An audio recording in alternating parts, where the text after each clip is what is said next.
Hello, everyone. I'm Crystal. I'm Kristen. And this is Damsels After Dark, a show where we, your favorite damsels, deep dive into a book each week from cover to cover. We will be giving a complete walkthrough while we rant, obsess, analyze, all of it. This week, we read Uprooted by Naomi Novik.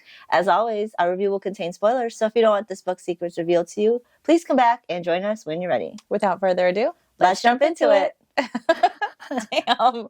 We did it, though. We got there. My hands are sweaty. Like, I don't really get sweaty hands, but for some reason, this is making me sweat.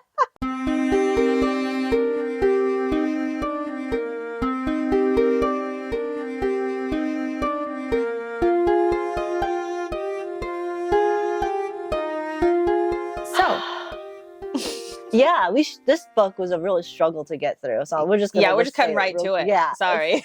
It was a struggle. I mean, it took me 2 weeks to read it because I just didn't want to. Yeah, I would have DNF'd it, and you said the same. I would have if we didn't have to.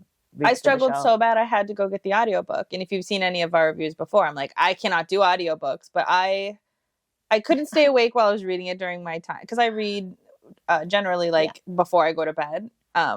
Which is sometimes a good thing, sometimes a bad thing, because sometimes if a book is good, I'll be up till 3 a.m. in the morning. But if it's bad, I'm falling asleep. And I was constantly falling asleep. I would get maybe 10 minutes, 20 minutes in, and I'm just like... I was doing the same thing. I was falling asleep because I read it generally right before bed, or I read it late at night. So, like, any little, like, sleepiness to my soul will be exemplified by this book. Yeah. I was just like, oh, my God, I don't care. I hate this story. I hate the characters. Yeah, same. Like, oh my God. So yeah, it was a struggle.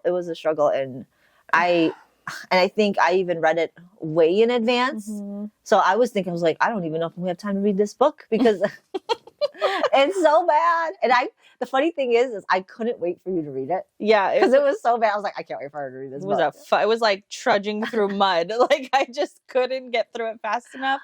The audiobook was helpful in that I could be doing things, but then also my issue with audiobooks is that my mind just goes off. Mm-hmm. So it was happening a lot and I kept having to be like, no, I need to pay attention. I need to know what's going on. But I finished it literally on the drive up here. And I was falling asleep, like driving, because the drive is long and peaceful to get up here. And I'm like, no. I need to stay awake. First of all, because I'm driving. Second of all, like, I still need to know what's going on. This is the end. I need to know. So funny. And like, the sad thing is the ending is the most like, actually, I won't say even interesting. The most like, something's happening. Like, the rest of the book is just so blah. Even talking about it is making me tired. Yeah, it's like it's so blah that like finally when something's happening at the end, and let me say this, it's a very short period at the end. Yeah, where things kind of just like you're finally figuring out, but like you're not even figuring it out. I kind of had an inkling of what was going on. Yeah, the whole time you could have guessed it. Yeah, I mean maybe not the intricacies or the details of it, but that's kind of a general idea. But you were even saying that the audiobook was so bad. The audiobook is not great. And I don't want to bash the person who did it. The narrator. I think that she was Russian, I want to say. I think. I don't know. Don't quote me on that. I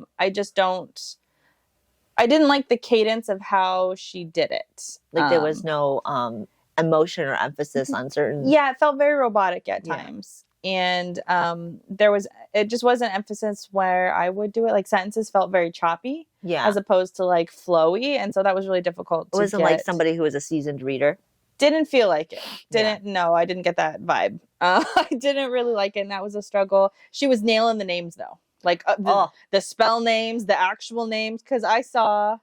Again, it's no secret that Kristen and I struggle with basic names in English. Like we're not even trying to be offensive. We really just can't pronounce them. So it's not even just this book, but it's like regular names we can't do. And now I texted it to Kristen when I saw the name and I started reading. I was like, this is a joke. Like the name of the character. I was like, there's no fucking way I can say this. The only reason I was able to say it was because at the very end, and I read the whole book. I read the whole book and I got to the very end and there's like the acknowledgement or just like, I don't remember what she says. I think it's acknowledgement. But at the very end, at the first like few sentences, because I kind of glanced over, it gives the pronunciation for the main character's name. I would have never. No. And then once I read it, I was like, that's actually pretty. And I'm like, what? Yeah, it's I like it. Yeah.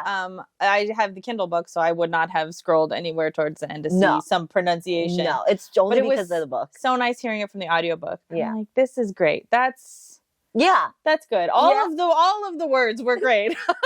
So she was wonderful there, but everywhere else it just felt really choppy to me.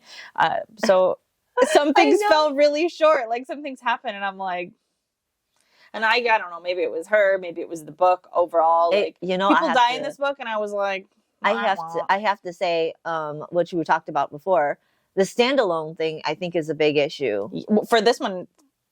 Specifically. But I think that is the reason why. And when I said that was because this was one of the first books I read when I said the standalone, I think is going to be an issue for me, because I think, and you mentioned it too, that this book probably should have been a trilogy. Yeah.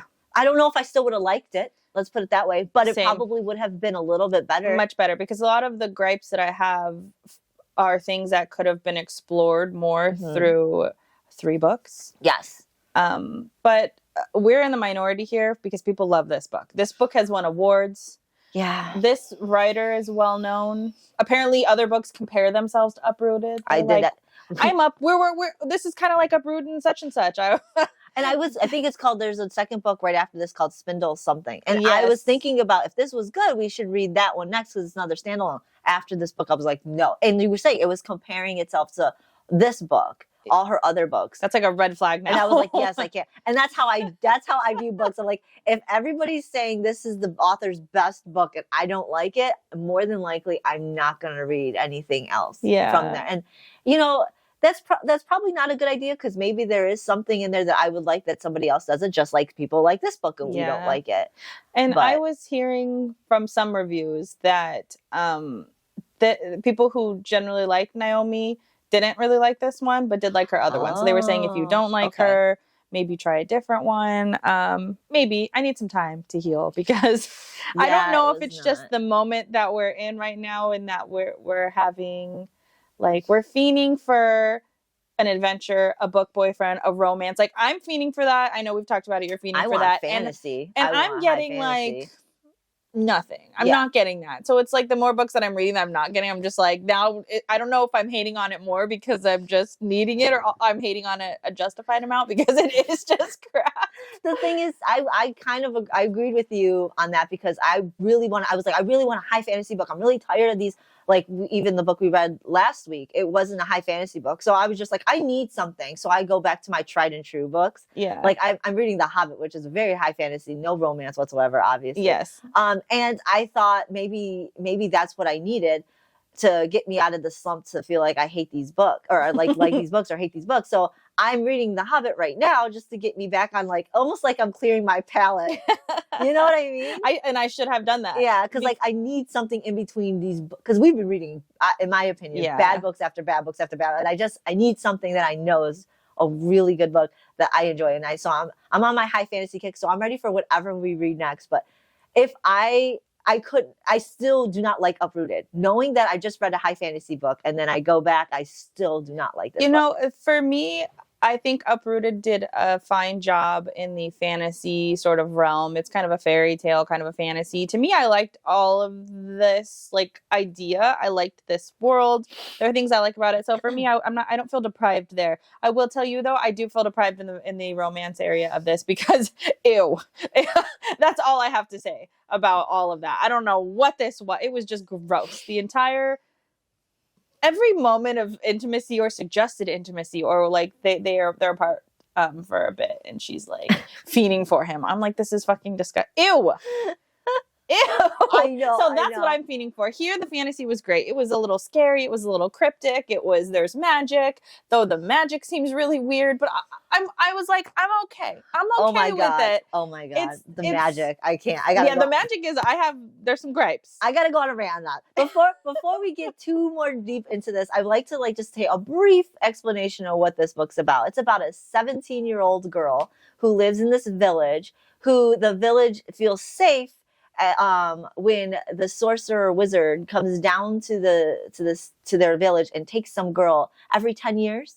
Yeah. Well, so the village lives next to the wood, wizard, which is like some haunted wood where things happen in there. There's evil creatures within there. And so a wizard who's like old as fuck, wizard. who is still hot, supposedly. I don't think he's hot. No. I can't see him as hot. No. And you can't either. No, I cannot. I was like, if there's some way, like, for you to like post that up here. Yeah, so I will. The image that I have of this wizard, because this author is trying to convince me that this wizard is hot, but I just cannot picture anything other than a traditional like old wizard with a wizard hat and a But so he's like the protector of these villages that are around this wood, and his payment for protecting them is to take a young girl every 10 years up to his castle. And then when these girls spend their 10 years with him, they leave his castle happy.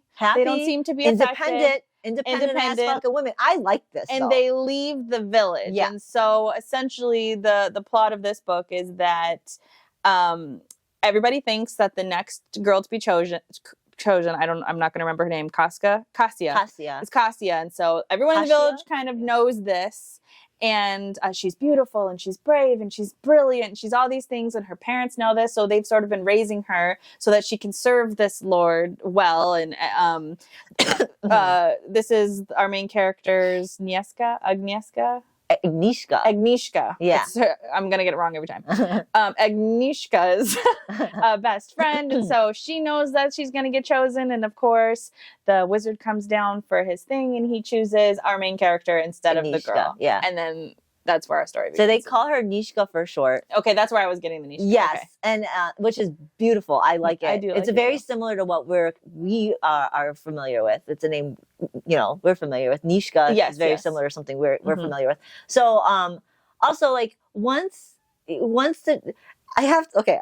Let me collect myself for a second. I have to add to this. One of the things I hate most about this book is not only the spell casting. I can't stand it because it's just random word spell casting. Yes. There is no thought process whatsoever. It just goes right into it. The other thing I really do not like is the names, which we kind of tapped on by saying because we couldn't pronounce it, but I'm not saying what I can't pronounce. I'm saying the naming of them. The wizard is named the Dragon, aka his real name is Sarkin. Yes. I can't stand that fucking name. And then there's another wizard. I don't remember the name of the other wizard. Ragnus, I don't fucking know. Solia. So there's Solia, that one the too. Falcon. And his name is something else too. That's really retarded. Yeah. What's his nickname? It's like the Thunder or something. I don't know. It's so dumb. The Splendid. Oh no. Yeah, that's the jeweler. The Falcon. Oh, you don't like the Falcon? I know the Falcon, the sword. Like what is going on? That's so bad. Yeah, I don't. That's pretty basic. Yeah, the dragon. Yeah, it's like. Though I will say, I liked horrible. like the very first page. Definitely drew me in because it was like our dragon doesn't eat girls or something like that. And that's what drew me into this book too initially. So I'm thinking it was a real dragon that transforms into a wizard, or a wizard transforms into. So I thought this is where I was going to get that high fantasy. No, it's just a fucking wizard with a nickname dragon. I can't even remember where he gets his nickname from. Yeah, I don't even. I think it's picked. That's right, it is. It's picked by some council. Yes. Because she goes through Agnieszka goes through a council. Isn't it picked through like a bell of some sort or some sort? And it didn't work. It ended up not working for our main character. Yeah. So she got to pick her name and she just chose her own name. Like, okay. Oh, whatever. Yeah. So anyways, when Agnieszka goes with the dragon, he's pretty much, what she finds out is he's pretty much teaching these girls magic. Mm-hmm. And it's not chosen. He doesn't actually end up choosing these girls. He ends up noticing that they have some sort of magic like around them or something. Yeah. And so that's how he picks these girls. It has nothing to do with what value they gain or what they hold. It is simply the magic that they have with them. Mm-hmm. So he picks these girls based off that, brings them back and tries to show magic. Now he tries. She refuses.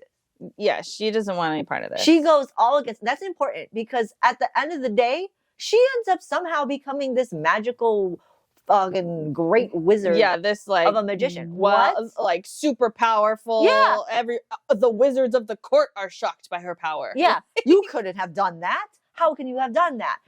Nobody could have done that. Nobody in 500 years has done that before. And it takes her like a crisis happening at her village for her to be like, oh, I should have been learning this because I could have used this to save my family. It's like, well, duh. Yeah. That's That's what's cool about having magic. He's teaching you magic. How do you not want to learn it? That's what I don't. It wasn't like her family was killed by magic, and so now she can't use magic, and she's against magic. No, nothing. Or it could have been that she has disdain because this wizard comes and takes these girls, and she doesn't want part of this world. It could have been that, but the girls are treated well, and it's never explained why she has an issue with magic. So it could have been any of these reasons, but it was never explained to us why she wouldn't have wanted to learn magic. No, other than the fact that she just like, I don't want to learn it. And her family as well. By the way, her family isn't dead somewhere. Yeah, everybody's fine and happy in this village. Yeah, and they praise the dragon for taking care of them, and that's the thing is like these girls that are taken aren't mistreated, and she even finds a note inside the tower, a couple notes saying that from different girls, saying that he won't touch you, he won't do anything. Just to do you. this. Just take care of him. Give him 3 meals a day. He's happy. He'll leave you alone. He'll teach you magic, and you'll leave happy. Yes, and they do. The reason why they don't want to go back to the village is because why? Why would you want to go back to the village? You have all this knowledge and magic. Why wouldn't you want to venture out and become? Because you even leave with lots of money. Yes, and also like he essentially, and you'll learn down the line, but you'll learn that he cuts their tie. They have some tie that they're born into this wood that's like ingrained in them, and once he keeps them and he sort of siphons it out of them for 10 years because he uses them for his their power, their power. So it breaks the chain of them needing to be there anyway. So that's why they leave. But there are notes that say, don't worry about it, he's fine. And still she's upset and she's mad. One thing I will say, I think I'm very character driven in that I have to like a character for the most part. I'm not like, if your plot's super great, but I hate your characters, maybe. But most of the time, if your characters suck, I don't like your book. Yeah, and mine is the plot. I prefer the plot over the character. Oh, that's funny. And I don't like this plot. No, and I don't like this character. Yeah. So. But this girl, she was giving me Bella vibes from Twilight, and I hate Bella, who's like, I would run, but I would trip and fall.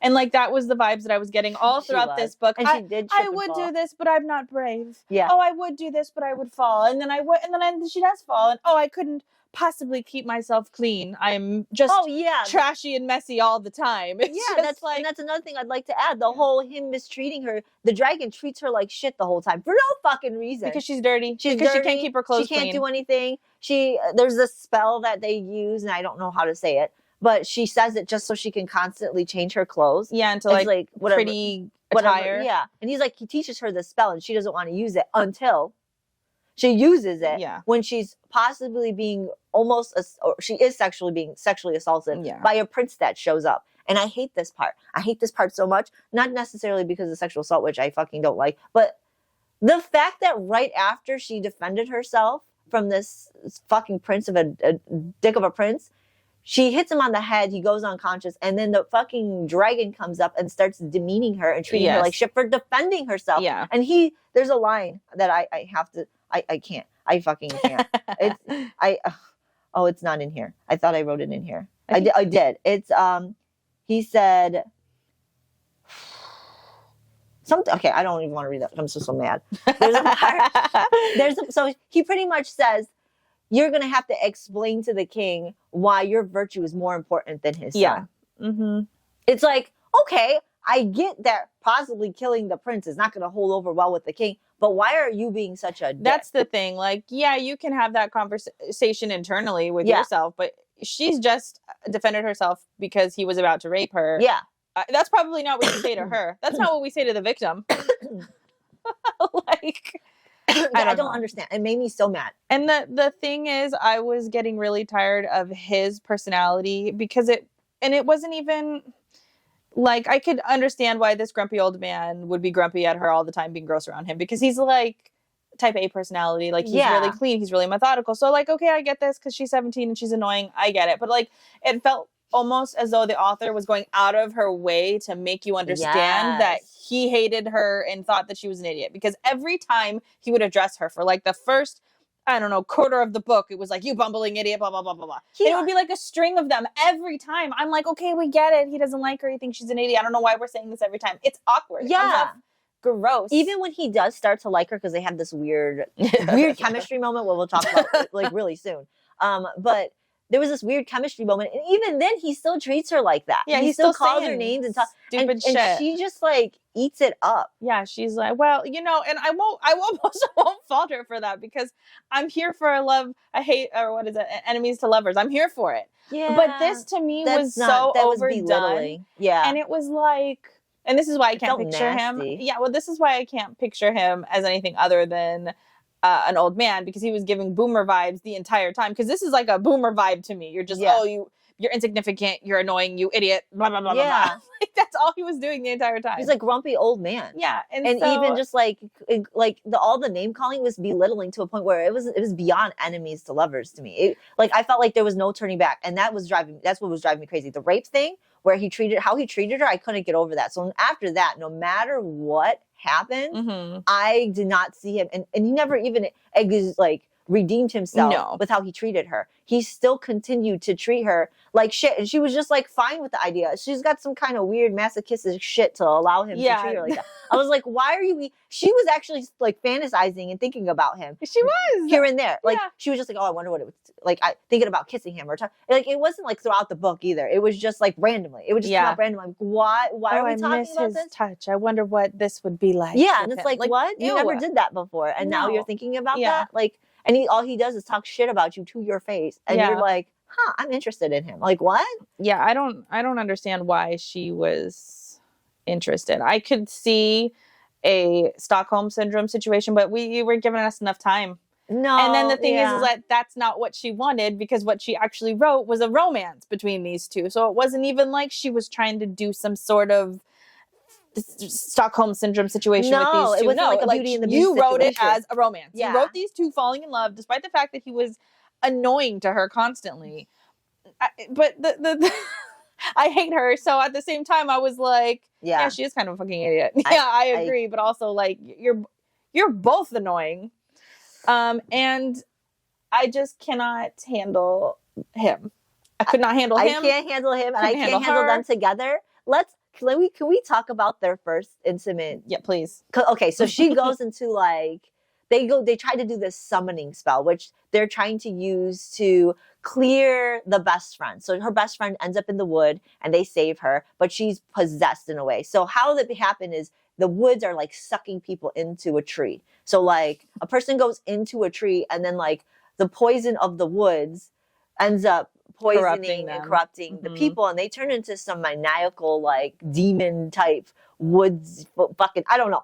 Anyways, it's like almost like they're possessed, like an exorcism, because they do perform an exorcism. Yes, they tried to, and it's called the summoning, and that's the spell they're learning. Yes. And some of these people come back, and I kind of like this, but some of these people I do too, come back sorta.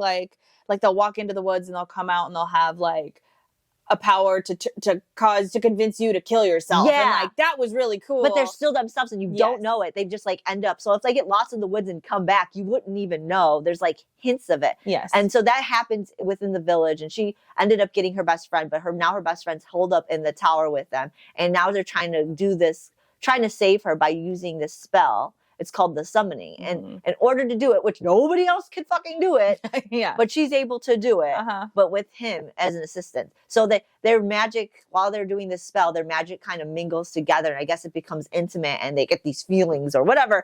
So dumb.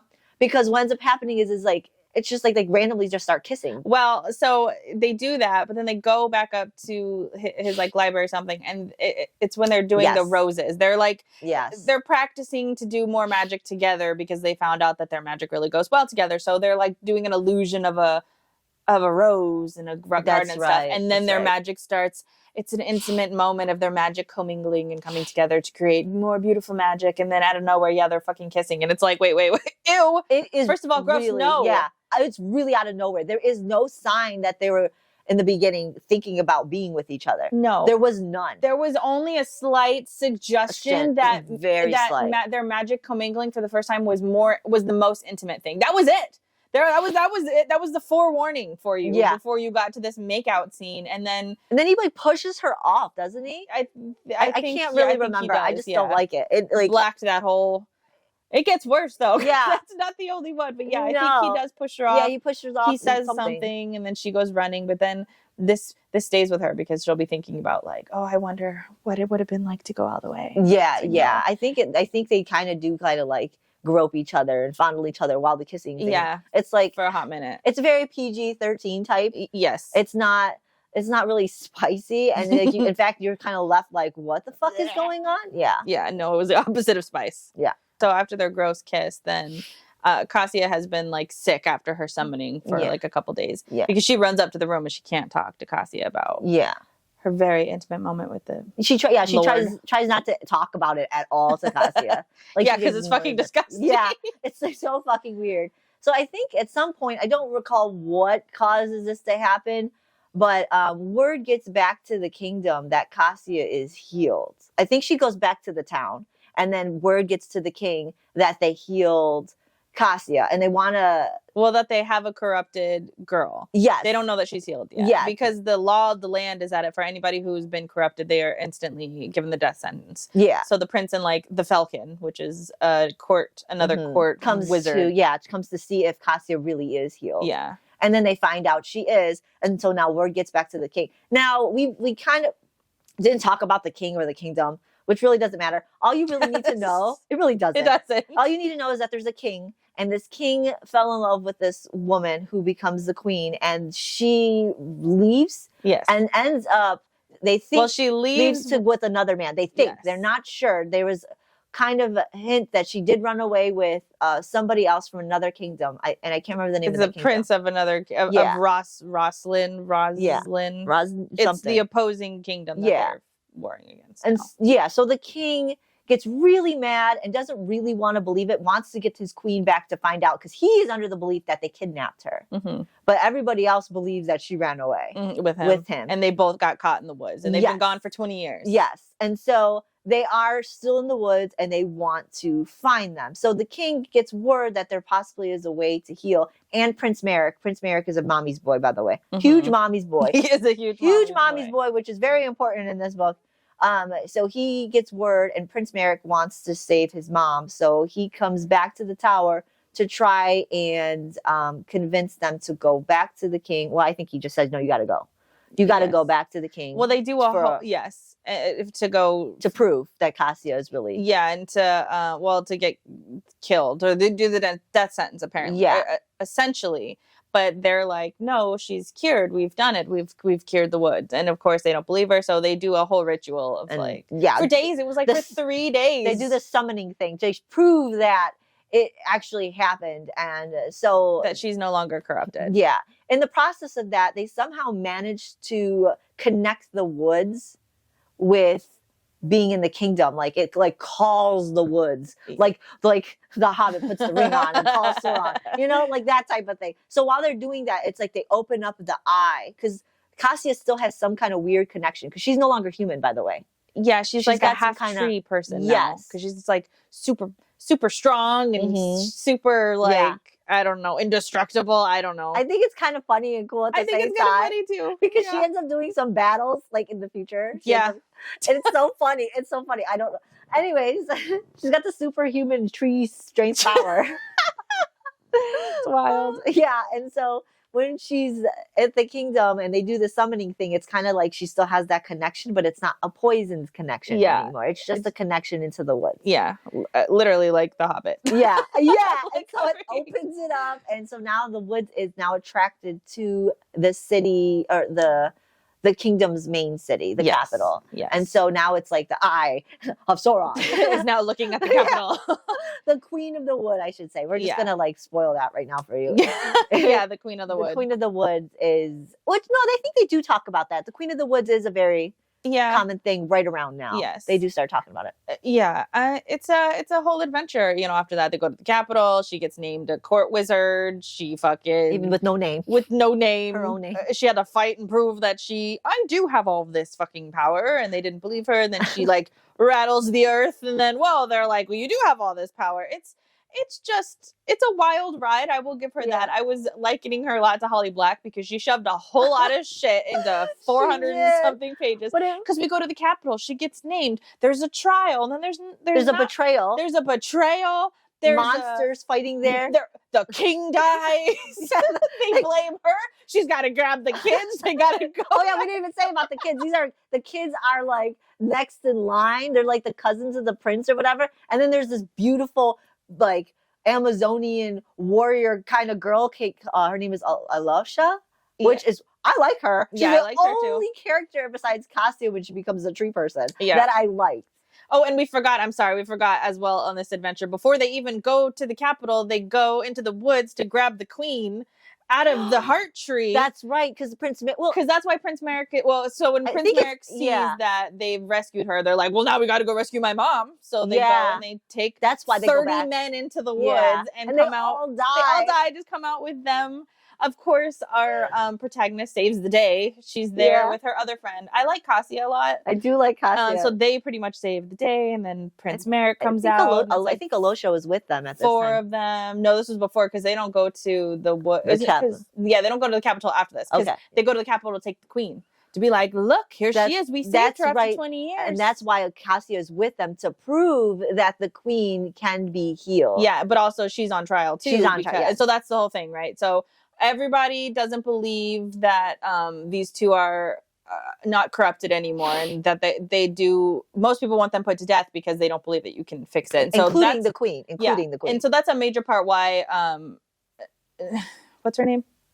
Nishka. That's why Nishka is really there, because she wants to save her friend. So that's pretty much it. Oh, and then they take the kids. Yeah. And they run back to some other town. And the reason why they take the kids is, we're forgetting real quick, the queen, remember when I said the Eye of Sauron goes to the city? The reason why is because the queen is actually still corrupted. Yeah, she is still corrupted. And she's using her son, the prince, to kill everybody. Yes. So now they're taking back the kingdom in the name of the evil Wood Queen. Yep. Because the Wood Queen is possessed in the queen. But they did so many things. Yeah, it's so much. Like relics and spells and shit to prove that she was fine, and everybody believed she was fine. Yeah. And she was fine. There was like the summoning thing, the spell that the dragon and Ishka do. It's like supposed to show a pure light. Mm-hmm. But they mentioned that the reason why the queen still shone pure light and not corrupted is because she was so corrupt. Yes. Mm-hmm. She didn't show any corruption. Which I don't know why anybody was surprised. She was in there for 20 fucking years in a heart tree feeding this evil forest. Like, of course, I get why, you want to go in and rescue your mom. Totally get that from the prince. But also at the same time, I don't know who you thought she was going to come out and be. That's what was bugging me the whole time. He was so upset that nobody could fix her because she wouldn't talk for the first the week after they brought her back. But then she does talk right before she's supposed to be sentenced to death. Yeah, saying that she wanted to die. Well, it was because she's been in the fucking haunted forest for 20 years. So all this adventure it's great. It sounds like a wild adventure, but I could literally give a shit. The funny thing is, not care less. We are making it sound really good. We really are. I had to explain this book to somebody else. They're like, the story sounds good though. I'm like, awesome. Tell me about it. It does sound good, because when I was reading the actual description, I'm like, this sounds magnificent. Mm-hmm. But no, we're taking out all the boring parts and piecing them together for you and telling you the story, but we're not telling you in between all this. There's some random spell that you cannot pronounce, and they don't say what it is. And then they happen to it works, and then you're just like, why is this spell here? And then you're like, why all of a sudden are they kissing? Why is this happening? Yeah. Why is there a war all of a sudden? It's it's so fucking fast. And that's why I think in the beginning it's so boring and so slow. And then in the middle, it's just everything's crammed in there. And then at the end, when you're getting the conclusion, which we'll talk about the end, because we're getting there now. Yeah. As soon as they take the kids, these kids that are related to they're trying to keep these kids safe so that they could possibly be the new heirs to the kingdom after they wipe the corruption from the prince and the queen. Mm-hmm. And so the kids, they only could think of one place, and it's the tower. Mm-hmm. They want to go back to the dragon's tower. Mm-hmm. So in the route there, they're being chased by the prince and and his army. And while they're getting there's shit happening, and I can't remember what's happening, but they're it's the prince is somehow magically able to get faster to them and beats them to the tower. Mm-hmm. And when she gets to the tower, they also see a bunch of people surrounding, and I think it's the other kingdom. Yeah, it's so essentially Merrick gets there, and then they have a little semi battle, because obviously it's just her and Cassia and these two kids. And then the wizard the dragon reaches in and like grabs her because Cassia like falls off a hill and the wizard grabs her and she pops in, and then there's the lord of that other land in a meeting with him, and so she's in the room. So we come to find out that the dragon had to go back, or the dragon had to stay because he had to keep making sure that the wood wasn't going to attack since they went in and stole the queen. Yeah. So he's been meeting with other people to get people like to go into the wood with him. Yeah. Because that's another reason why our main character was supposed to go to the capital, because she was supposed to get men to come back so they could go and kill the wood queen. Yeah. So he's trying to gather people as well. So that's why people are around the castle when she gets there, because it's those people's men. But she thinks at that moment, because Prince Merrick was also trying to rally them as well. So they think right at this moment, Agnieszka and the prince both think that those people surrounding the tower are actually trying to attack the tower, not protect the tower. But when Agnieszka gets pulled in by the dragon, he tells her, no, we're in alliance. They're not going to be able to get here. They're actually here to protect the village and the tower. And so they hold up there for a while. This is where it gets ridiculous. Now there's a whole on fucking war that goes on between everybody that's in the tower versus this crazy ass prince that's coming down here. But before the war, so you know that the queen's there, the queen's corrupt, and the queen's corrupting the people there, including the prince, because it's that, like we said earlier, that's the corruption that makes you want to kill yourself and makes you want to do things. Yes. And since the wood queen is possessing the actual queen, she's able to corrupt all these people to do what she wants them to do. And if that means go to war, let's go to war.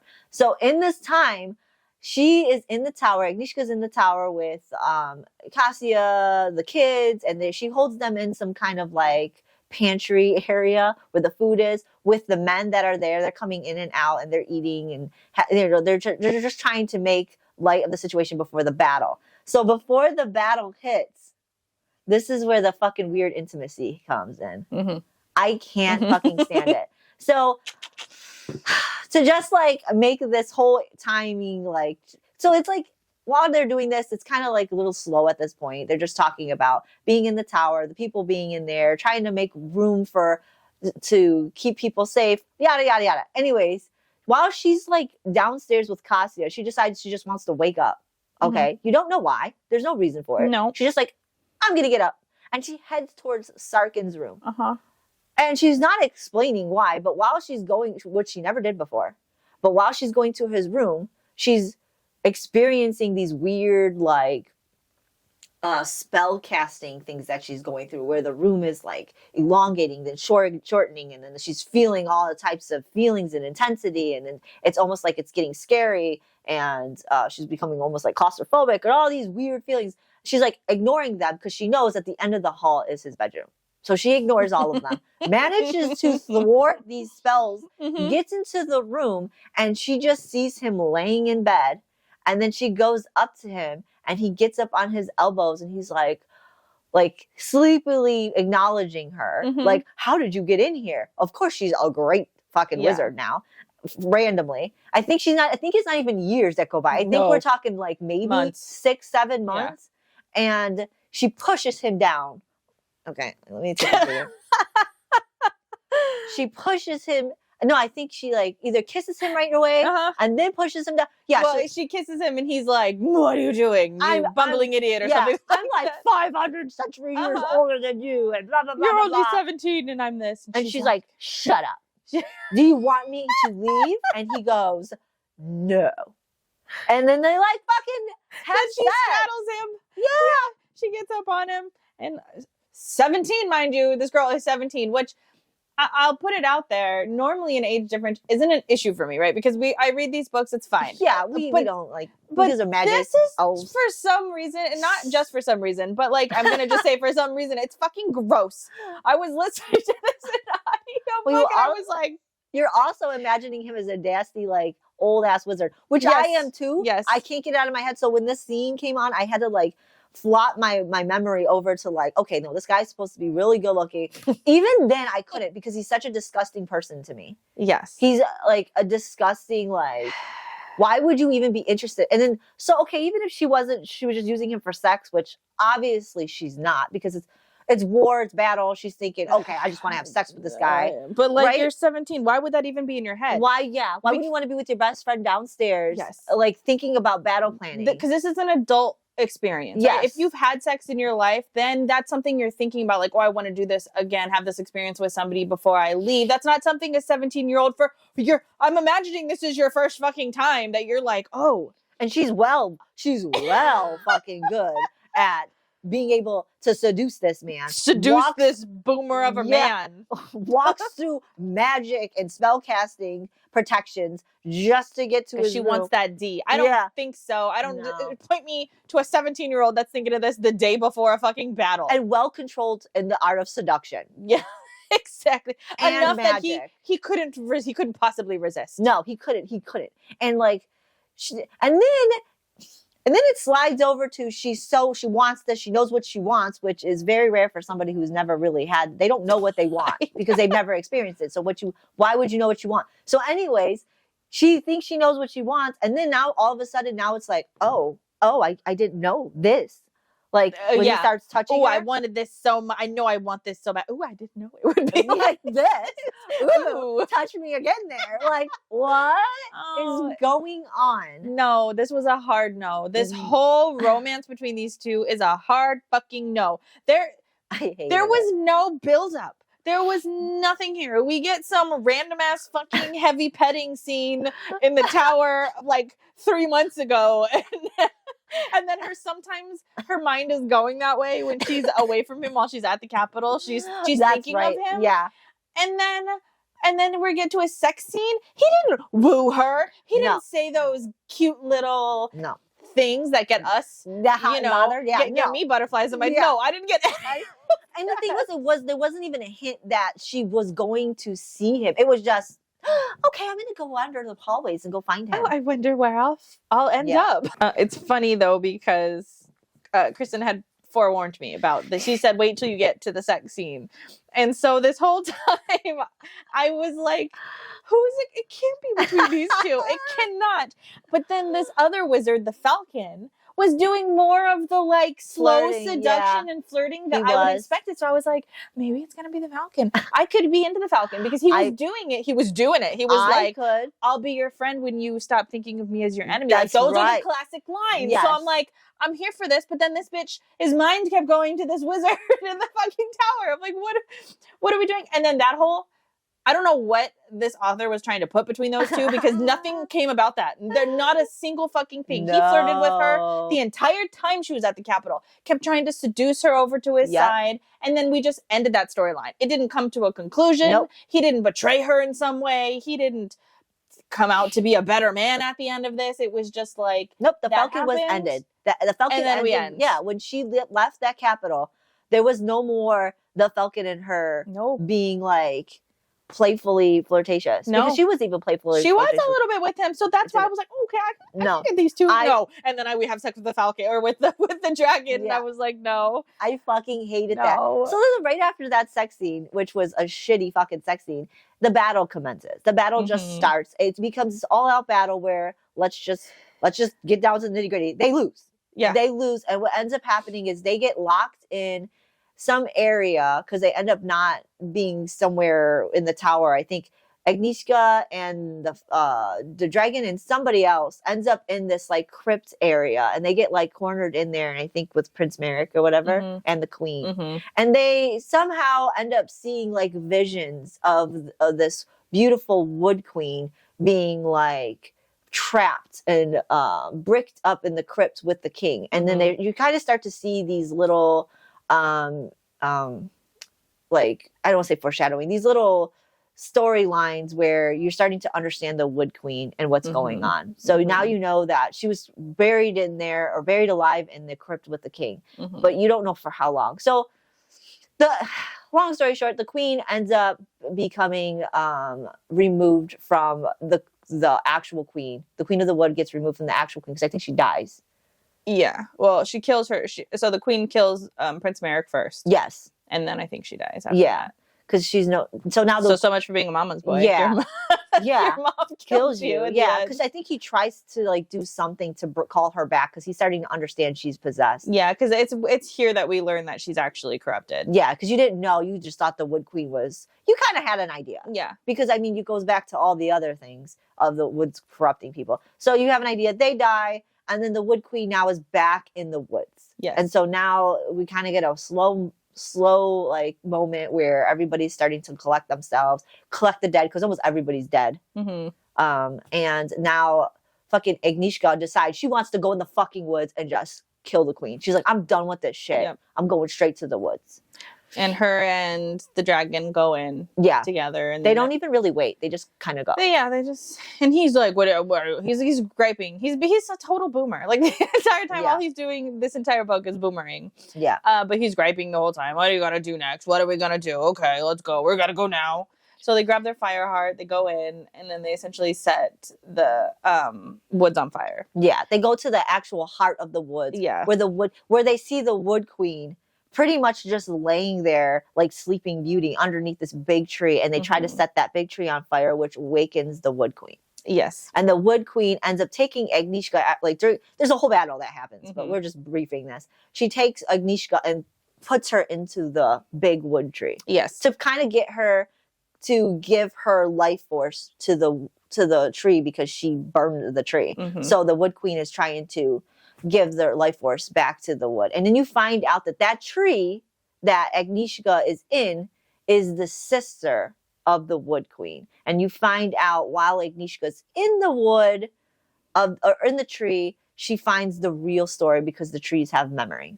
Which is, this to me is the only interesting part of the whole book. And I say interesting very like it's still blah. But out of all the book, this is the part I think the book should have been about. Yeah. Like, I think this is where the book should have started. Yeah, this is a good story. Yeah. So, like, when the Wood Queen ends up putting Agnieszka in there, Agnieszka finds out through memory of the sister of the, I forget her name. I don't remember her name. But she ends up showing her memories. Like, she's living through the memories. Almost like it's their present. You know, and so she finds out that the people were supposed to kind of cohabit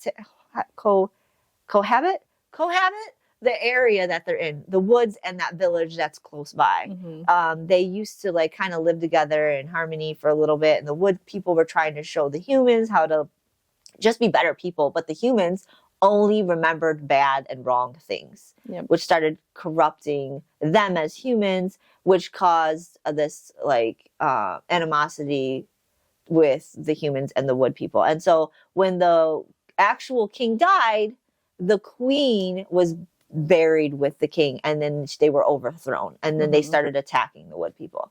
So Agnieszka saw all this and then realized that the Wood Queen was only trying to protect her people, and became corrupt. And in order to save her people, she corrupted her people with the evil heart and the evil mind, which poisoned them and started poisoning everything around them.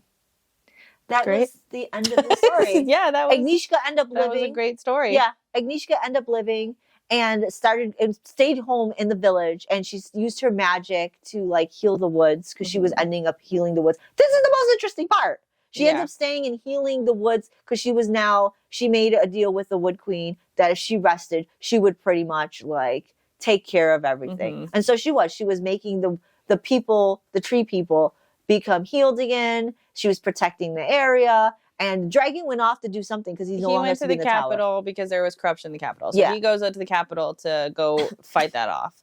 Left her there. And so she spends her days going to each of the villages around the woods to help them with things, because there are things that the villages need a wizard to do. So she would come and do that. But then at the very end, they're having a little festival. And the festival is the same festival where the dragon used to pick the girl every 10 years. Yes. And so they're having that festival.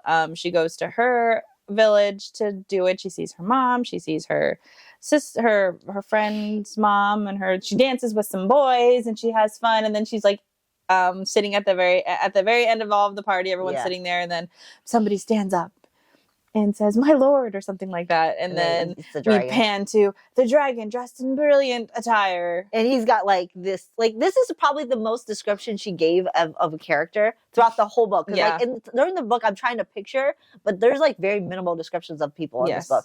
But in this book, she intricately described his his coat that had a dragon in silver on blue, and his shoes were so polished You could see the fire within them.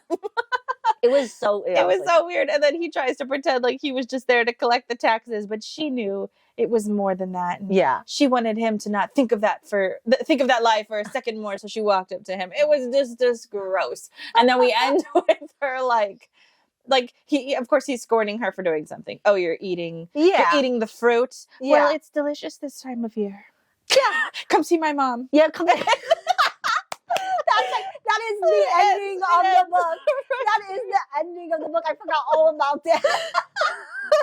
I don't know what's happening here. And because the whole time too, I was thinking, because they're fighting too after it too. I'm like, is this a relationship? Is this not a relationship? And then he shows up and she says that, and I'm like, she's like, yeah, she takes a relationship. She takes him by the hand. She's like, yes, come see my mom. That is the end of the book. It's wild. I have a lot of complaints. My biggest complaint is this relationship is fucking gross. Yes. My second complaint is the fucking magic. Like it has the potential to be so cool. Yes. But I don't understand it. It wasn't really well explained. It seemed vastly limitless, which meant that our protagonist could literally it felt like she could do fucking anything. So nothing seemed to be a challenge anymore. She could just will it. She could do anything out of learning nothing. She practically learned nothing. She refused to learn something, and now she's like well established in the world of magic. Well, how? And the thing is too is that, you know, we're put in this situation where where the dragon is, like I said, he's very a personality where he's very rigid. He's to the book. He does this. He needs evidence. He needs it to be in a book for it to be possible. It has to have been studied. And here she comes along. She's like, well, what if I just sing it? And he's like, no, you can't just sing it. God, and then she just fucking sings it, and it fucking happens. I forgot all about that. And that's what she does a lot. And I was like, what is this magic? Do we speak it? Do we sing it? And then she'll be like singing, and she'll like invite him over, and he'll like somehow be talking, but then she'll find the rhythm to sing it, and then we get the spell off. So here's the thing too. You could say the spell and it not work. You could do the exact same thing she did, but it not work because you are doing it wrong. You're not saying the right words at the right time. He's like, I'm doing exactly the same thing you're doing. She's like, no, it just didn't feel right. You didn't have the right vibes to the sound. Like you didn't do the hum when you should have done the hum, and you did the ho when you did the hum. Or you didn't do like the happy birthday song. But even I think she did do a happy birthday song. Yeah, to one of them. But she was even saying like, because she was trying to like he was trying to write down everything that she was doing because she ends up healing him at some point. And he's like, well, I wrote it exactly how you said it, but you say it differently every time. She's like, literally, because it's just the vibe. I just feel it and I just say it. Like there was no writing it down. And her whole like philosophy was around this fucking ancient book that essentially was a person who was a wizard that had the same sort of touch of the same sort of touch to the magic as she did. That it wasn't rigid. It wasn't a well-respected book either. It was like hidden in some area in the castle. Yeah, and even like people in the court, wizards in the court, was like that wizard never even existed. It's a fantasy. All this book is just a collection of stories, and so. I don't understand it. It sounded cool. Like I like this idea of like she had to like speak it perfectly right to get it, or she had to enunciate this part, or she could drop some syllables and it would for a good example, when she would say the spell to change into like a beautiful ball gown. Yeah. And he had said to her, well, if you want something a little less like armor, say it harder here, but drop this syllable and then you'll do. That makes sense though. I love that. That's very mathematically speaking. But that was all. Because that was like the only time she did it, because after that it was all about the vibes, man. All she had to do was vibe it out. She could figure out any spell. And it didn't even have to be the same. It didn't even have to be a word. No. She just had to like think it. I just have to feel the water and I can just pull the water out of the roots. Yeah. That's all I had to do. Or I could just make a fucking cart and a wagon and a whole ass horse out of just some mud and some thoughts. I forgot all about that Which reminded me a lot of Cruel Prince when they make the horse out of the reeds. But it was way more believable when I was reading in the Cruel Prince. Here I was like, what, this bitch could just do anything. She could just do with no training. Well, very minimal. Very minimal. And he was training her in cantrips, which are like the easy spells, like making water in a cup. Here she is fucking shattering the earth. She's calling up flames and horses. shit with no training. Also, she forges a whole ass sword for her friend. First of all, I forgot about that. First of all, they're in the capital, and she's there with one of the older wizards who is like beating spells into a sword. Like this, it gave off the illusion that this was like this woman has been beating. I mean, it didn't get off the illusion that she had been beating it for centuries because she said she'd been beating it for centuries. But it gave off the illusion like this was a well practiced art of like putting spells into a sword and forging a weapon. And here this bitch is 2 weeks later, like, I'm gonna make you a sword. Yeah. Here's the sword, my best friend. And then her wood best friend takes it and is slaying armies. Yes, and she's like great at it too. Like I love it. Yeah, because she becomes like a knight or something. And it's so funny because she's like throwing guys and shit and carrying people. Yeah. I liked her. I liked her. Only because it's so ridiculous. And the thing is, I'm not opposed to these ideas. These are great ideas, but like, it comes out of nowhere. In it, this is why this could not have been a standalone book. This needed to be the trilogy because you can't just go from learning cantrips and not wanting to learn cantrips, not being able to learn basic cantrips to like, all of a sudden you're the best fucking wizard in all of the land because you've got vibes. And there's no explaining these vibes. It's just, I just have to believe. I just know this is how it is. And I could sing it to any song. Watch, put the song, I'll drop it like it's hot. like, I'll drop this beat right here. Yeah. But like, she's fucking like, oh my God. I hate it. Like you can't do that, especially when you have like no growth of a character either. Like this is the same 17-year-old girl the entire time. Yes. She's just driving me crazy with her I'm a mess. It's a whole personality trait that she's got stains all over her and that she can't keep her feet and then muddy. And at the very end of the story, she's like living in the forest, practically dirty, and she's like, "Oh, this is what it is now." And it's like, I'm a hot fucking mess. Yeah, so that's I'm me. Embracing it. Yeah, yeah. I couldn't get into it. I hated the magic, hated the romance. I think that everything here, there's a story here that's really cool. I like these magical elements. I like magic. I like this corrupted forest. I love the corrupted forest. Interested in the forest. Yes, I was so interested in it. The story behind the forest is even cool. Like you have a cool thing here. You shoved a lot of really cool things in here, but like, man, the execution was just, it was abysmal. And like I said, even the characters in it itself, that's why it should have been a trilogy as well, because it's like, the growth and the relationship progression between them, it was like nothing, bam, nothing. You hate this person, I hate this person. All of a sudden, we love this person. Like what? People are dying. Like there is no, like I'm supposed to care that this king just fucking died? No, I don't, because there's no story here. Even the queen coming back, that should have been monumental. That should have been a thing where it's just like, oh fuck, the queen of 20 years is now back and she's betraying people. That should have been a monumental part of the book. It was not. That should have been book 2 monumental. Yes. The war at the tower should have been crazy. The finding out that the Wood Queen was possessing the actual queen and turning, that should have been book 3 monumental. That should have been like, after the Battle of Tower should have been the start of a book 3. Yeah. Book 1 should have been the going in and saving the queen. Yes. Like the build up of her learning her magic, saving the queen, and then like heading off to the capital of the queen. Like that should have been the ending, and then we go into book 2. To book 2 at the start of the capital with the trial. There's a whole bunch of politics that are going on that she's learning about, and it's like it goes over. So like she's going to some parties. They're like gossiping. They like set her up for some. She's trying to like make these people be on her side because she's got to go to trial. Yeah, that should have all been book 2. Yeah, and that would have been a good book 2 because you could have really went in there, but you just really sort of half-assed it. It's like, it's like she just threw in. They should have done the Falcon and her on book 2, where there was a romance between them. Should have. I would have loved She was setting me up for it. Yeah. I was here for this romance. I was too. I liked that. So yeah, I didn't know that I was setting you up to think that, because I even helped that. I was like, the sex scene, and you're just like, ooh, maybe Falcon, and I shouldn't. I can't even made it worse for you.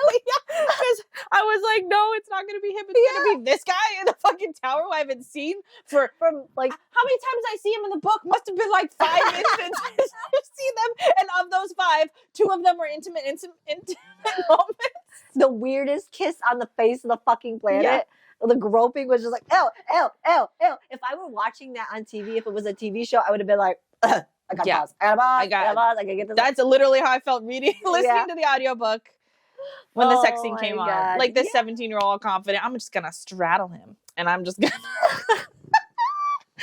Yeah, but like the art of seduction in a 17-year-old who knows what she wants, but then over like, a century-old man. I can't oh, and with then it. he gets cocky during that euphemism there. He gets cocky during that sex scene too. He's like, yeah, all pleased with himself. Uh-huh. I was like, did that. Ew. She's 17. She don't know. Yeah, he's she like, don't know no better. I did this. I did that. I pleased her. Oh, yeah, like that. It was like that cocky. That's gross. And she even said that he looked pleased with himself. That's fucking disgusting. Yeah, like oh. So yeah, because the problem here also in having these relationships where there's a huge age gap is only tolerable when you're blurring the line. But he was like a clearly boomer to me, and she was clearly a 17-year-old, and there was no blurring of this line of like, I don't know, like he like wooed her or did things to like, I don't know, bring them to on the same level. No, they were consistently apart the entire time. The only thing that really brought them together was their magic. But that still was kind of forced because like he's the student or the teacher with the student, and like that almost felt weird, you know? But then when she was supposedly getting better than him, like when she kind of flopped and became the teacher and he was the student, it still felt like he was trying to regain that I'm more knowledgeable and that. And then like when their powers kind of like merged, it didn't feel like they were merging together in harmony because they were still arguing on where that harmony lied because he was super like exact and she was vibing. So like in my head, when I was thinking of these two putting harmony together and their magic, it was like someone with hip hop and someone with country. Yeah.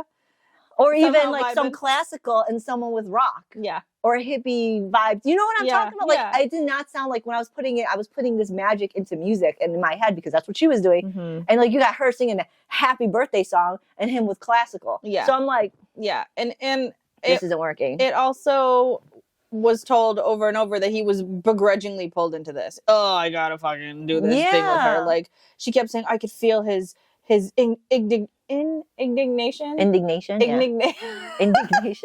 And I can't even say it. Yes, she would say that all the time. I can feel his resistance to it. Like every time he's like, this fucking bitch. It's making me vibe with her. I guess I'll make out with you. Yeah, I guess fucking shit. You're the only thing in my tower, I suppose. But I'm like, I'm not here for any of it. I didn't get it. I was just told it was intimate. I didn't feel the intimacy. No. There were no butterflies. There was nothing here. I didn't feel any adventure. I didn't feel sadness. I didn't feel fucking anything.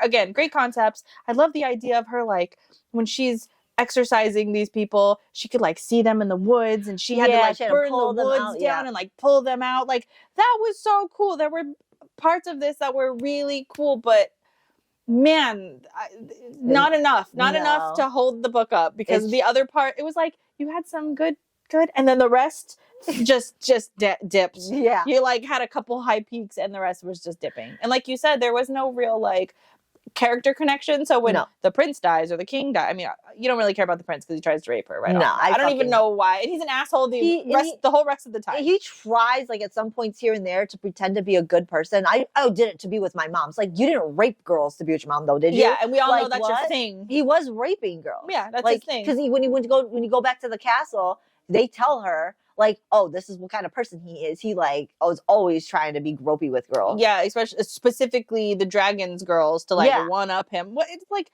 so you have no real connection to any of these. I could give a shit when anybody died. I'm like listening to it thinking like, oh, this should feel monumental, but it does not.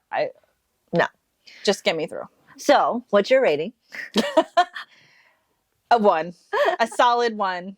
I can't remember what I rated it on Goodreads, but yes, it's definitely a 1 for me. In fact, I probably would have given it a 0.5. Yes. Only for the idea that I did like the wood and the Wood Queen story. I just hate how it was executed. But I gave it a 1 because you can't give it a 0.5. And the spice, okay. So there is something there. And if you like this book, it's definitely not like the sex scenes aren't for anybody under, I would say, 14. Yeah, I mean, it really didn't get too graphic. No, it didn't. That's why I said 14 maybe. So 14 So I good. would still say it's probably young adult-ish. Mhm. So if you want to put a spice level to it, a 0.5. Yeah, but it's just because it's got that it's there. got it. It's got a moment. a sex scene, whether you like it or not. Yeah, it does. I mean, there is a sex scene. So if you don't want, you know, if you don't want a sexy, if you want a closed door, that's not this. Yeah. Yes. Because there is a scene. There is a scene, and now is it spicy? I would say it was icy. I would, yeah. I would have preferred a closed door. I would have preferred Close that fucking door. I would have preferred not anything. Yes. Please, to keep those two apart. Me too. Why even at the ending did you put them together? Like, come meet my mom. Like, come meet my mom. That's a line. Like, ugh. I can't. Icy. That's what I'm gonna start calling it. Ooh, we should really do that, like icy and spicy. Was it spicy or icy? Because this shit cooled me down. That's like stepping in a cold shower. Instantly, I was out. That's right. That's a good one. Icy or spicy. We should definitely do that. So, like, if it's got a sex scene but we don't like it should be icy. I would put this icy level 5. Yeah, max level icy. It's so gross. It was giving me creepy uncle vibes. Yes, I love it. Icy or spicy. Hey, we got that in there now. We're gonna we're gonna use that from now on. Mm-hmm. My favorite character is definitely Alosha or Cassia. Those two. I like them. I like Cassia. And my least favorite is the Wood Queen and Merrick. And also, let's add Agnieszka and fucking Nasarkin into it. But those are my top 2 I really disliked. Is Merrick and the Queen. The Wood Queen or the actual Queen? Because she just drove me crazy. Minus the possession. Yeah. The whole, I'm not going to talk for this long. And then they're having to do all this stuff for her. Like, yeah, I get that you were trapped somewhere and you're a POW for fucking 20 years. But like, I was Get it together, bitch. Yeah, I'm fucking annoyed by it. Like, they're like spoon feeding her and shit. Like, come on. Yeah, and she was fine. She was actually fine. So she was just pretending to be that. That's what drove me crazy. Yeah. But yeah. I think Cassia was my favorite character. I really liked her because she's supposed to be this like really pretty girl who's supposed to essentially be like a trophy wife, but then at the end of the story she ends up being like this badass. Yeah. Like, I want her story. I want just her side. I liked her because there was not a moment of when there was shit that was going down that she was meeking in the corner. She was always front and center. She was always grabbing people out. And she was actually a good person too. Every time shit hit the fan, she was fucking there. And I love that, which shouldn't surprise us because our main character keeps calling her brave. That was like her smart, biggest, beautiful. Yeah. Like, she Cassia was what Agnieszka wanted to be, but could never live up to. And she always was jealous of her and jealous of all this other stuff. But Cassia was actually jealous of Agnieszka for being a simple homely person. I don't know there. She just didn't want to be picked, but she wanted to be able to live her life free. Yes, she was more jealous of the fact that Agnieszka was able to live her life freely, even if it meant in the way she wanted to. But yeah, that's the only thing is like, that's what Cassia was a great person. Yeah. And a lot of times in books when the best friend is smart and beautiful, you tend to see that they put them down in some other way. They become the villain, or they become, they want to make them feel like the shitty person to make the protagonist or the main character better. But it's like, no, I actually like that she did this, where Cassia was actually still a good person. That's what I was going to say. And still a good person to her friend. She was, and made her real too. Yeah. She was jealous. And that she was 100%, like, that was her character. Like, we didn't just say that, oh, she's brave and she's beautiful and she's all these things. Like, consistently throughout the entire book, she was actually 100% brave. There was not a moment where she was scared to do something. She's always like, what do you need me to do? Yeah. Where do we need to go? Oh, I need to pull this person off. Nobody's even asking her to do anything. She's just there. Yeah, should have been, like you said, the main character. That's main character vibes. Yeah. So that was my favorite character. I hated the main character and the dragon. Like, those were the worst for me. Cassia was literally the only one I liked. You know what? I'll say I liked Alosha was fine. I liked her. Only because they didn't give her more parts. They should have given her, she should have had more roles in the book. She should have. I will say though, I liked the Falcon. I did like the Falcon. That's not a bad choice though. I can see that. I wish we would have had some sort of something to him. I felt like I was being wooed, and then I don't know where he dropped off the face of the planet. I'm gonna tell you right now, he reminded me of 2 characters. He reminded me of Envy. Yes. Yes. I think that's why you like him. He also reminds me of a book you haven't read yet, Fate from the Belladonna series. Oh, okay. That's in the second book. Yeah, I was getting the Envy vibes. Not quite as good as Envy, but he was there. I was seeing it. He was there. He was definitely a touch of Envy. I saw the potential. I saw it. I was just like, he's playing Envy vibes to the Wrath story. Yes. Whereas so I see how you like it. And I like that too. I liked it too. And I wish there would have been more in there. It just felt like he was one of the only characters that were a little bit more dynamic, that like you didn't know what his end game was. Because he was the wizard to the prince, but he was all like, I don't know what he was doing. Well, you don't know because it ended. You don't know, but it seemed like there was something there. But anyways, those two are my favorite. And when we say Envy, we meant Envy from the Wicked series, the very first book that we reviewed. If you haven't read it, Envy is just like somebody who just likes to toy and manipulate and also like pretty much be kind of sexy in his own way. He did it so well. Yeah. He did it so well. Yeah. He's got his own book though, so if you are interested, you can actually Which we haven't read. I don't know because I don't trust that author. I don't know if I can read it. I know she's gonna disappoint me. She did disappoint. She did, but that's supposed to be. But okay, I'm like processing while I'm talking. It's supposed to be her first adult novel. We liked her smut, so we're torn. We might do it, but anyways, we have our stuff up there if you want to see it because I do gloat about Envy there, anyways. But he gave me some good vibes. But all around, this was just a flop. Yeah. This was the disappointing flop. We really wanted to like it too. Yes. Because we wanted a fantasy book. This was the only fantasy book that's in our realm of our type of books that we have read this month. And it had the adventure, the magic, the fantasy, supposed to be romance. The romance. And it's even like an age romance. Not that I specifically go for that, but it's like, you got the strong, powerful wizard and this like and the enemy girl. Like like we had what happened? The potential was high. The potential happened. Was high, horrible. It's probably the worst that we've read so far this season, in my opinion, because I hated Tomorrow, but I would probably say that this was worse. Yes, Tomorrow was better. So if I wanted to rate it off the 3 books so far, I know you like Invisible Life of Addie, but I'm going to tell you, that's on par with this book for me. Them two are just right there because they both had the elements of fantasy. This book has a little bit more of high fantasy and more magic, obviously, but I feel like where the story started to go up and go back down, go back up, they both do that to me. Both Invisible Life of Addie and Uprooted to me are on the same level. Tomorrow is slightly better only because it actually has real trauma, real issues, and you could kind of understand it. But it's like I didn't really understand where the plot was going. So, I mean, I think Tomorrow, to be honest, was probably the better of all 3 of these books. And I know yours is definitely Invisible Life of Addie. And this was the worst. This is by far the worst. This is pretty fucking bad, though. If I were to judge between Invisible Life of Addie and Uprooted, if someone says, here's these 2 books, which one do you want to read? Like, you have to read it again, and that's the only book you could read this month, I would probably be like, I don't know, just kill me. Just shoot me. I can't. I think that the problem with fantasy books is that when they're boring, they're fucking boring. Yeah. Like they're like extra boring. That's how this was. I was just trudging through mud the entire time of like, at least with the other one, Tomorrow was like, it was boring, but it was like real world. I don't know. It was just easier to. It wasn't easier to get through. It was slightly easier to get through. So I don't know. I just hated this one. It's more disappointing because we are fantasy buffs. So like Tomorrow wasn't our type of genre. It normally isn't something we read, but it did kind of like put something out there that kind of seemed like it made sense in the storyline, whereas this did not. There was just like, whatever's happening is happening. I'm just supposed to accept it without asking no questions.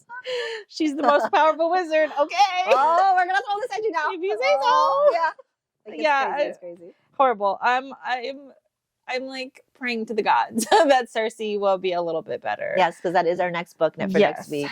So I'm not into it so far. Season 2 has been good for ranting, and raving. I guess we're raving negatively. Yeah, has not been good for obsessing. No, I'm not here. None for of the these obsession. books have gotten my attention. Even though I liked Addie, it's more of like I liked it. I liked it before, but I wouldn't be like, I fucking love this book. Like as far as the books we read, it hasn't fulfilled a hole that I am missing when I like reading. Like when I'm in a book, I'm here for it. I haven't felt those feels. Even though Addie kind of gave me it wasn't enough. I'm still like yearning. It's like I got like a You're like a waiting little for it, taste. yeah. And I'm just not there yet. So Yeah, and what I'm doing is I'm reading a book. I'm reading a different book that's not in our TBR for the show. So I'm reading other books. So I did get to feel a little bit better about some of the books I have read, because there's some books that I have read. I think that we did put on our TBR, and I do like those books. And I think you might get a little bit more of a taste to what you're looking for, but that's far from our. I'm That's fiending. at the end of our TBR. The books I chose. That's the end because I read them before. Yeah. Before we decided what books to put on our TBR for this, but I was like, at least I know there's going to be books that I know are going to be good for us. So I threw them out there, and I believe that the Dark Window series. Okay. Those are good books. They are a while away though. Yeah. So, but those are away. That's our future TBR somewhere in there. But I'm becoming ravenous. I know. Come on, just give me something. Come on. Yeah. It's all right. Whatever. And now we got Circe, which I'm scared now. I always say like, well, it got good reviews, but so have all of these books have gotten good reviews. Yeah, so. we can't go off that. We have to go. We can't. Yeah. We can't. So, but that's why I picked it. Okay, I picked Circe because I think it got a lot of good reviews. I've heard a lot of people talking about it. But so fingers crossed. It's the author is, her name is Madeline Miller, and I think she also wrote The Song of Achilles. Okay. Did she? I can't remember. I have no idea. You know, I should probably look that up before I say that on here. But her name is Madeline Miller, and this is actually one of those books that everybody like really raves about. I'm not going to tell you. I've already read it, but yeah, we'll just have to wait for our opinion on next week. So read Circe with us, and come and join us next week, Wednesday, 5 p.m. We're on all the socials. Well, 5 p.m. Pacific Standard Time. Yeah. We're on all the socials, and we're on Fable. So come talk to us. Real live discussions. Don't forget to like and subscribe to follow us to keep updated with whatever we're doing, whatever book we're reading. But thank you so much for joining us for this episode, and we'll see you next week for Circe. Keep reading. Bye. Bye.